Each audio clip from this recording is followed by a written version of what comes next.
नमस्कार, news state देख रहे हैं आप। मैं हूं आपके साथ अंजीत और वक्त हो गया सबसे बड़ा मुद्दा का। छठ के बाद कोरोना की दूसरी लहर आ सकती है।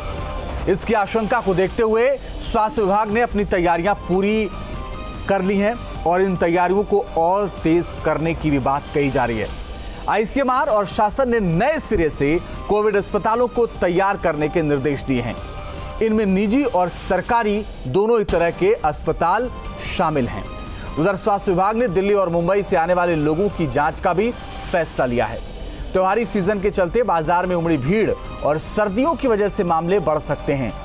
ताज्जुब तो इस बात का है कि लोग सब जानकर भी अनजान हैं, वो भी पूरी तरीके से। सर्दी और प्रदूषण दोनों बढ़ रहे हैं, जो कोरोना का कहर और ज्यादा बढ़ा सकते हैं। कोरोना विकराल रूप ले सकता है। दिवाली के बाद आखिर क्यों फटा कोरोना बम और क्या लॉकडाउन के बाद दिल्ली में अभी बहुत कुछ बाकी है, इसी मुद्दे पर आज हम चर्चा करेंगे। तो दिल्ली में एक बार फिर से लॉकडाउन लगाने की बात हो रही है और इसके लिए बाकायदा केंद्र सरकार से परमिशन मांगी गई। लेकिन नोएडा में ना फैले कोरोना, इसको लेकर डीएम ने क्या कुछ सख्त कदम उठाए वो आपको दिखाते हैं। जो माइक्रो कंटेनमेंट की जो स्ट्रेटजीज अपनानी होगी, जिसमें जहां संक्रमण ज़्यादा है उन एरिया से, उन क्षेत्रों से यदि आवागमन हो रही है, उसको रैंडम सैंपलिंग के माध्यम से और एक माइक्रो कंटेनमेंट के माध्यम से एक काबू पाने का प्रयास किया जाएगा। जो विगत दिनों में देखने को मिली है और क्रॉस बॉर्डर के भी जो संक्रमण हो रही है, उसको काबू करने के लिए जो रिट्यून करनी होगी स्ट्रैटेजी को, वो किया जाएगा। और इसी पर बात करने में डॉक्टर पीके अग्रवाल साहब जुड़े, रिटायर्ड आईएएस हैं, और मेरे सहयोगी हिमांशु शर्मा गाजियाबाद से जुड़ रहे हैं। हिमांशु, पहले आपके पास एक वो स्थिति थी जब हमने देखा था कि ये इस बात की चर्चा बहुत ज़्यादा थी कि दिल्ली से बहुत ज़्यादा कोरोना के मरीज आ रहे हैं, जिससे दिक्कत बढ़ गई। क्या हम उस स्टेज में फिर से पहुंच गए हैं कि स्थिति विकट ना हो, विकराल ना हो, इसलिए अब ये कदम उठाना पड़ेगा कि कम से कम मॉनिटर बड़े लेवल पर होना चाहिए? बिल्कुल, देखिए अंजीत, इस बात का शक तो पहले से ही था और संदेह भी था। जिस तरह से लॉकडाउन को अनलॉक बाय स्टेप में किया गया और उसके बाद ये बताया गया कि कोरोना अभी खत्म नहीं हुआ है, अभी दवाई नहीं आई है, तो आप ढिलाई बरतिए मत। लेकिन ढिलाई बढ़ती गई। उसी का नमूना यह है कि दिल्ली के अंदर अब इतनी ज़्यादा स्तर पर लोग कोरोना संक्रमित पाए जा रहे हैं और सबसे ज़्यादा खतरा जो बन रहा है वो दिल्ली एनसीआर, यानी कि दिल्ली से जो बॉर्डर सटे हुए हैं, खासतौर पर गौतम बुद्ध नगर और गाजियाबाद को हो रहा है। उसकी वजह यह है कि पहले भी गाजियाबाद और गौतम बुद्ध नगर जिला प्रशासन ने स्पष्ट किया था कि 60% केसेस जो एनसीआर से गाजियाबाद और गौतम बुद्ध नगर में पाए जा रहे हैं वो दिल्ली की वजह से पाए जा रहे हैं। और अब दिल्ली बॉर्डर को ही दोबारा से लॉकडाउन करने की बात कही जा रही है। अरविंद केजरीवाल सीएम खुद इस बात को कह रहे हैं, उन्हें परमिशन चाहिए ताकि संक्रमण को रोका जाए, एक दायरा बन जाए और संक्रमित लोगों की संख्या है वो ना बढ़ सके। गाजियाबाद पे अगर हम आ जाएं तो गाजियाबाद के अंदर 21,000 लोग अब तक कोरोना संक्रमित हो चुके हैं। 88 लोगों की अब तक मौत हो चुकी है और रोजाना ये जो आंकड़ा है बढ़ रहा है। बीच में हालांकि कुछ मंदी देखी गई थी, लोग सावधान थे, सावधानियां बरत रहे थे, लेकिन जैसे ही दिवाली का ये सीजन आया और लोगों ने मार्केट में जाकर शॉपिंग की और ये देखा जा रहा था मार्केट के अंदर एक साथ हजारों लोगों की भीड़ थी, कोई मास्क नहीं लगा रहा था, सोशल डिस्टेंसिंग की बात तो भूल ही जाइए, कोई फॉलो कर ही नहीं रहा था कोविड-19 के जो रूल्स बनाए गए थे। तो ऐसे में संक्रमण का दौर एक बार फिर से आने लगा है। लोगों में अब डर लगने लगा है दोबारा से संक्रमण को लेकर। यहाँ तक कि जो पहले संक्रमित हो चुके हैं वो दोबारा से संक्रमित होने लगे हैं लोग। तो ऐसे में ऐसा लग रहा है कि थर्ड वेव, एक तरफ से लग रहा है कि दिल्ली और एनसीआर में थर्ड वेव का रुख होने लगा है और उसको लेकर लोग अभी अवेयर नहीं है, प्रिपेयर नहीं है। लॉकडाउन लगाया जाए या ना लगाया जाए, इसको लेकर असमंजस है। दिल्ली सरकार ने पहले ही गृह मंत्रालय से इस बारे में परामर्श लिया है कि उनको परमिशन दी जाए। यूपी गवर्नमेंट किस तरह का कदम उठाती है, खासतौर पर जो दिल्ली से सटे हुए जिले हैं, उसको लेकर ये देखना बेहद दिलचस्प होगा, क्योंकि दिल्ली तो चपेट में है ही। ऐसा ना हो कि दिल्ली के साथ साथ गौतम बुद्ध नगर, गाजियाबाद, मेरठ और तमाम ऐसे इलाके जो दिल्ली से सटे हुए हैं वो कोरोना संक्रमण की चपेट में ना आ जाए और ये विस्फोट एक बार फिर से यूपी में ना बढ़ जाए। ठीक है पीके अग्रवाल साहब, मैं एक बात आपसे समझना चाहता हूं। एक मुख्यमंत्री का ये कहना कि बहुत मुश्किल है अभी कोरोना को लेकर के और लॉकडाउन लगाने के लिए परमिशन उन्होंने मांगी, ये क्या दिखाता है?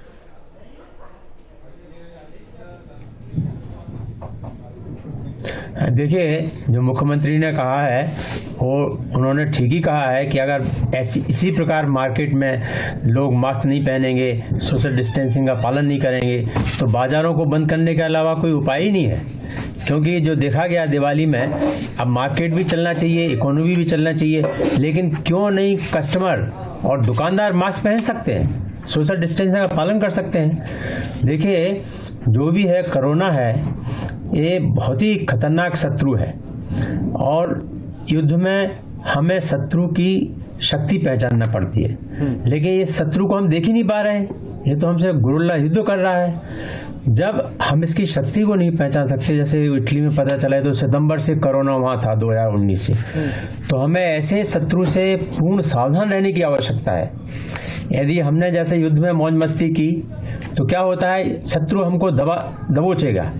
इसलिए हमें उसकी शक्ति को स्वीकार करना चाहिए जो हमारा विरोधी है, और पीछे हटकर उसका अपनी सुरक्षा करनी चाहिए, तभी हम उसका मुकाबला कर सकते हैं। अगर हमने ऐसा नहीं किया तो जो कोरोना इतना शक्तिशाली शत्रु है, जिसने पूरी दुनिया ने हथियार डाल दिया उसके सामने, तो हम उसके सामने मजबूर हो जाएंगे और फिर एक चीज कंट्रोल के बाहर चली जाएगी। जो आज इसमें जनता का सहयोग बहुत जरूरी है, जनता को संयम बरतना चाहिए जी।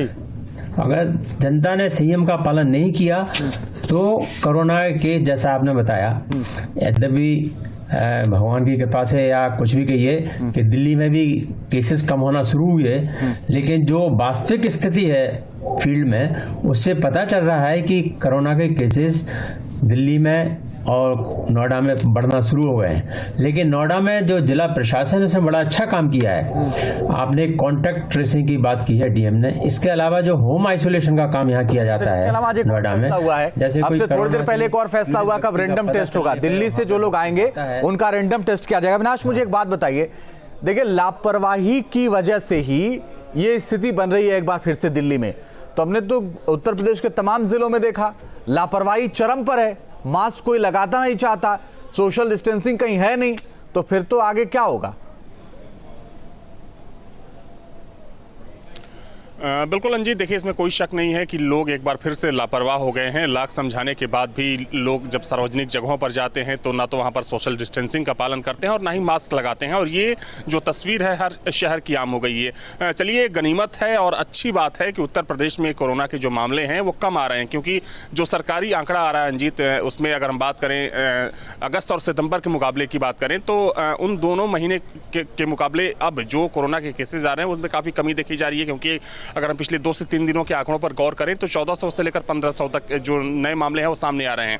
एक समय था जब पूरे उत्तर प्रदेश में 6 से 7,000 एक औसत था कि हर दिन नए मामले सामने आते थे।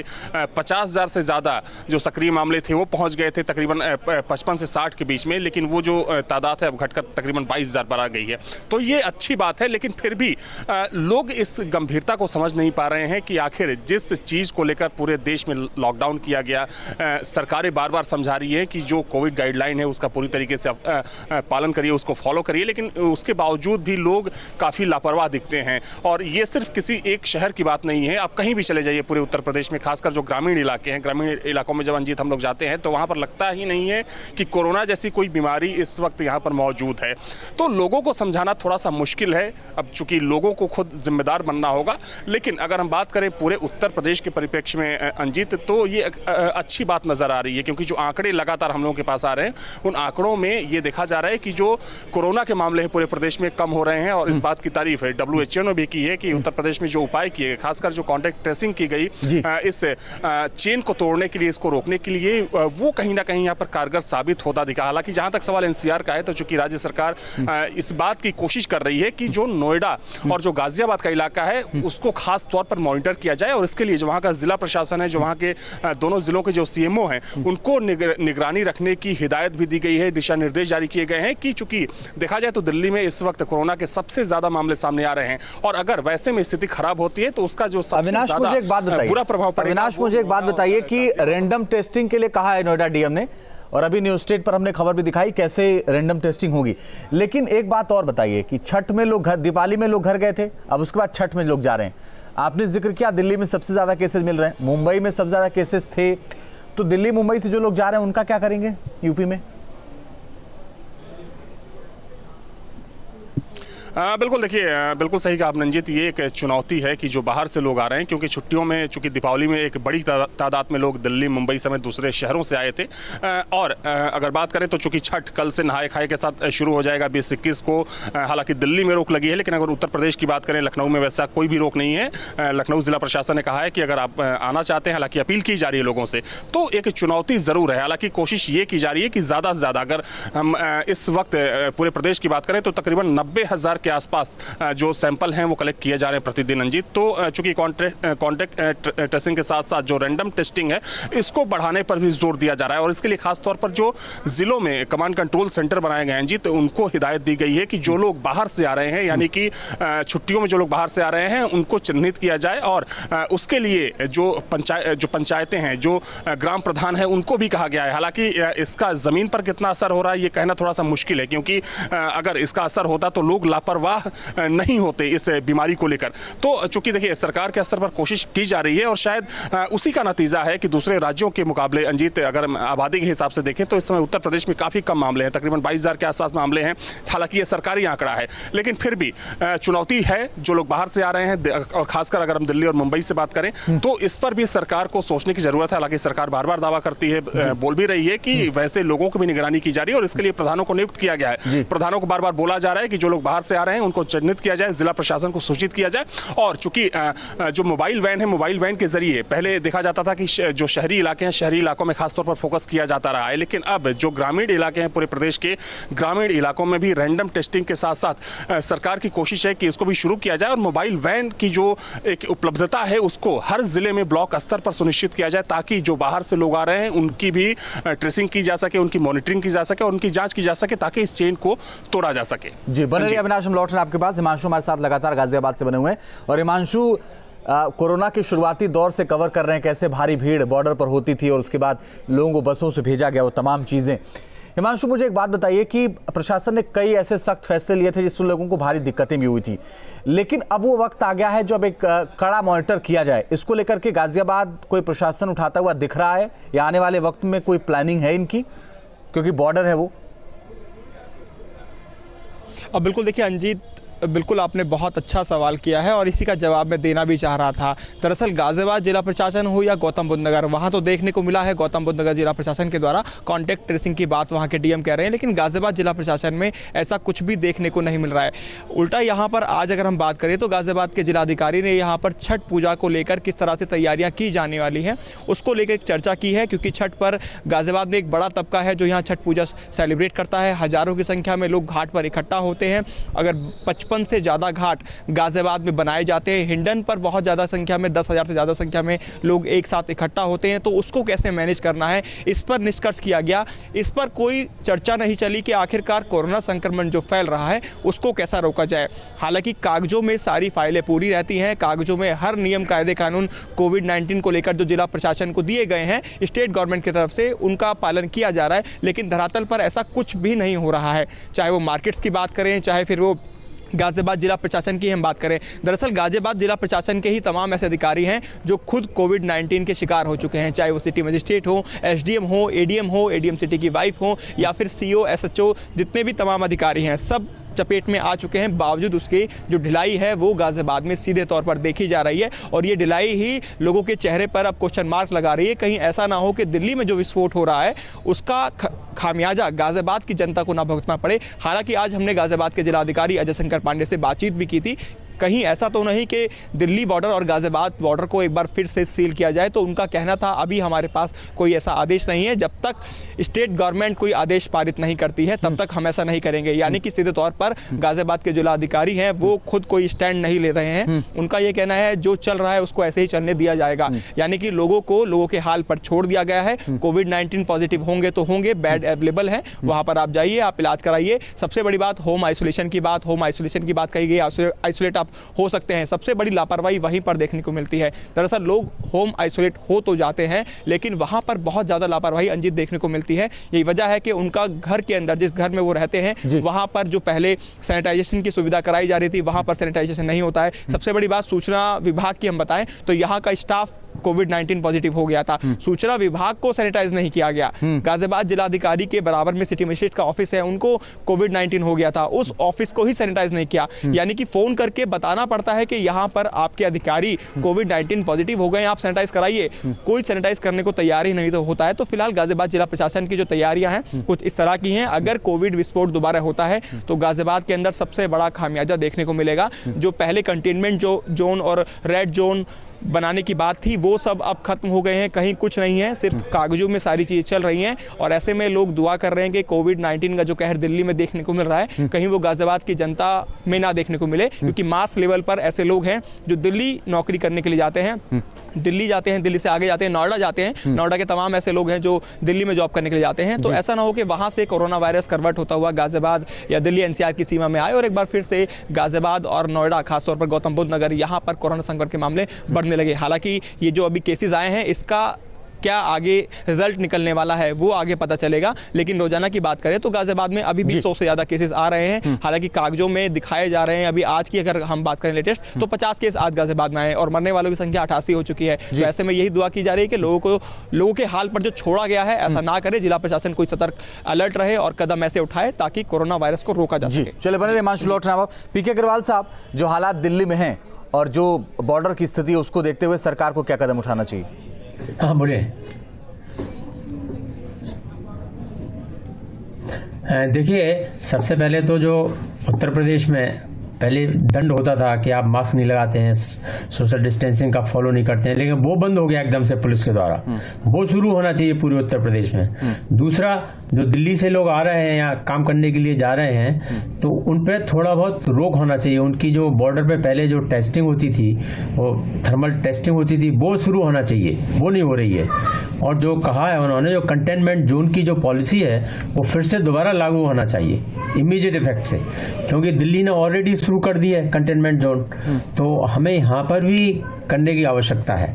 और आज नहीं तो कल हमें यहाँ पे दिल्ली से बॉर्डर सील करना ही पड़ेगा, क्योंकि लोग काम के लिए जा रहे हैं और अगर आपने बॉर्डर सील नहीं किया तो लोगों को मजबूरी में जाना पड़ेगा, नहीं तो उनकी जो नौकरी है उस पर खतरा मंडरा सकता है। इसलिए जब सरकार की तरफ से पहल होगी तब ऐसा हो सकता है। ऐसी मैं सोचता हूँ कि दिल्ली में भी जो कोरोना के केसेस आ रहे हैं, केंद्रीय सरकार ने उस पर हस्तक्षेप करना शुरू किया है, वो कम हो गई।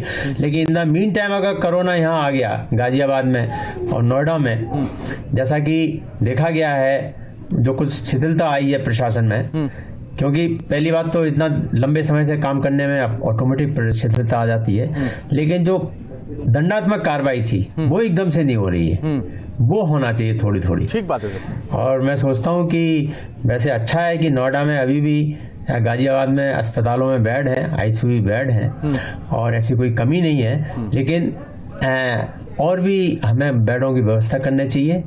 और जो पूरे स्टेट में जो डॉक्टर हैं, जहाँ पे केसेस बहुत कम हो गए हैं उत्तर प्रदेश में, तो उन डॉक्टरों की भी एक टीम तैयार करके रखना चाहिए जो इमीडिएटली नोएडा और गाजियाबाद में आ सके।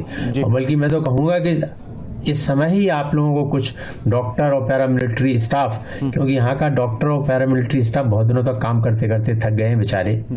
वैसे वो बहुत काम कर रहे हैं और बहुत ही सराहनीय काम कर रहे हैं, हम उनकी वंदना करते हैं, नमन करते हैं, लेकिन तो भी अतिरिक्त फोर्स जैसा कि दिल्ली में हो रहा है, दूसरे प्रदेशों से लाया जा रहा है, तो हमें यहाँ पे लाना चाहिए, क्योंकि बॉर्डर सील करना भी एक इकोनॉमी को इफेक्ट करता है। अविनाश, मुझे सरकार इस प्रकार की नीति कह रहे हैं कि वो दंडात्मक जो कार्रवाई हो रही थी वो नहीं हो रही है, और ये बात सही भी है कि लोगों ने मास्क लगाना छोड़ दिया तो प्रशासन ने चेक भी करना छोड़ दिया, तो कम से कम प्रशासन भी तो एक्टिव हो।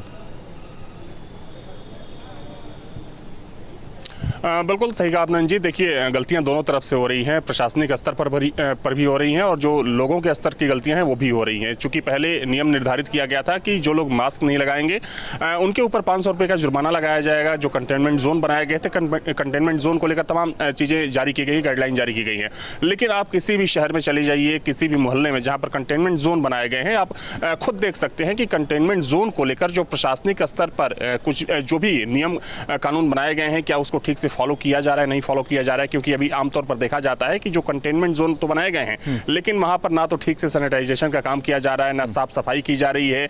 कंटेनमेंट जोन में रहने वाले लोग आराम से बाहर आते जाते हैं, घूमते हैं, ना तो कोई रोका टोकी होती है और ना ही उनको कोई वहां पर रोकने के लिए पुलिसकर्मियों को तैनात किया जाता है। तो ये जो कमियां हैं प्रशासनिक स्तर पर हो रही हैं और शायद इसी का नतीजा है कि जहां पर लोग अगर कोरोना पॉजिटिव हो रहे हैं तो वहां पर चूंकि जो संक्रमण का जो रेट है वो थोड़ा सा ज्यादा है। अगर हम लखनऊ की बात करें तो लखनऊ में एक वक्त था अंजीत जब 800-700-800 जो नए मामले थे हर रोज आ रहे थे, हालांकि वो घटकर तकरीबन 150 से 200 और 250 के आसपास अब सिमट गया है। लेकिन अगर हम बात करें नोएडा और गाजियाबाद की बात करें तो चूंकि सबसे ज्यादा जो खतरा है इन्हीं दोनों शहरों को लेकर है, क्योंकि जिस हिसाब से दिल्ली में नए मामले सामने आए हैं तो वैसे में लोगों को ये शक है और चूंकि सरकार भी इस बात को लेकर चिंतित है कि अगर दिल्ली से आने वाले लोगों का जो सिलसिला है वो जारी रहता है या फिर बिना रोक टोक के या फिर किसी तो बहुत मुश्किल होने वाली है। हिमांशु आपका भी और अविनाश आपका भी आप शुक्रिया, आप नजर बनाए रखिएगा। पीके अग्रवाल साहब आपका ही बहुत बहुत धन्यवाद हमारे साथ जुड़ने के लिए। लेकिन हम तो ये